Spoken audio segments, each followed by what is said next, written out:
Salut, c'est Trado, la vidéo de mise à jour pour l'or. C'est toujours pas terrible, hein. On a pu constater vendredi une attaque assez sérieuse de la moyenne mobile à cette séance. Ici, à un moment, on a réussi à se hisser au-dessus. Mais malheureusement, une fois de plus, la M7 s'est imposée. C'est pas la première fois que ça arrive, hein. C'est d'ailleurs ce qui se passe depuis le 9 septembre. On essaye de dépasser la M7. Parfois, on arrive en séance, mais on échoue toujours en clôture. Et la M7 capte les cours toujours et encore. On n'a même pas encore essayé d'attaquer la M20. La M20 sera encore plus difficile à passer. Et on va y arriver à un moment ou à un autre. Mais regardez, il y a un écart assez important maintenant entre les cours et la M20. Donc on va pas tarder à avoir un test à nouveau de la moyenne mobile à 20 séances. Mais bon, pour l'instant, on n'a même pas réussi à s'affranchir de la M7, hein. Les indicateurs techniques sont dégradés, MACD négatif sous son signal, momentum négatif. Le stochastique est un peu mieux, même s'il est sur des niveaux assez bas, il est au-dessus de son signal, c'est quand même un peu maigre, hein, pour se réjouir. D'autant que l'objectif du double top ici n'a toujours pas été atteint.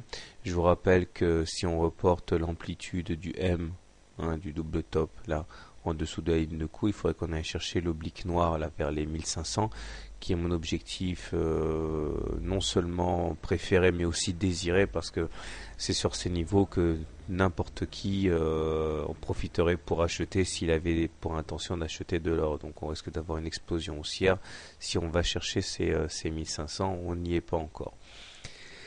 Il demeure que même si on devait recommencer à monter, on pourrait aller se frotter contre la ligne de coup ici, hein, en gris, ce qui sera assez classique. Ça s'appelle un throwback, un retour sur ce qui a été cassé.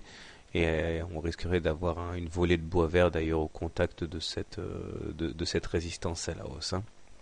Bon bref, pour faire simple, on est en dessous d'une M20 baissière, on est en tendance baissière, donc normalement si vous voulez acheter de l'or, soit vous essayez d'acheter maintenant pour moyenner à la baisse, acheter pour pas trop cher dans une optique future. Maintenant si vous êtes un trader, acheter maintenant, ça comporte un risque, hein. Du côté de l'hebdomadaire maintenant, eh bien regardez comme c'est intéressant, beaucoup de choses à dire. Tout d'abord, on a retracé les 76% de Fibonacci, c'est-à-dire on a retracé 76% entre la période du 4 juillet et du 5 septembre. On a rebondi sur le niveau des 76%, donc il y a eu bien des rachats à bon compte. Malheureusement, j'ai envie de dire que le mal est fait, parce qu'on clôture en dessous de la M20. Autrement dit, la tendance qui était haussière depuis maintenant février 2011, hein, eh bien, est cassée, puisqu'on n'est plus au-dessus d'une M20 haussière, mais en dessous. On n'est pas encore en tendance baissière. Pour qu'on le soit, il faudrait que la M20 soit elle-même baissière, donc en rouge.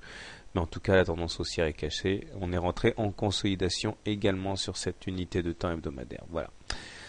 Bon, sans tendance en hebdo, tendance baissière en journalier, c'est pas la fête, mais bon, je suis très très très optimiste sur les unités longues. Regardez en mensuel, puisque c'est la fin du mois, regardez où on en est. La M20 est là, elle est très très loin des cours, donc on est au-dessus d'une M20 haussière, la tendance est haussière. La M7 a tenu sur cette unité de temps, elle a tenu et ça fait très très longtemps qu'elle tient, puisque regardez, elle résiste aux attaques depuis mars 2009, cette M7. Donc pas de panique, hein, sur les unités longues. En ce sens, nous vivons une période assez favorable pour rentrer, hein, si vous êtes des retardataires de l'or. Bonne soirée, bon trade, bon week-end, à demain.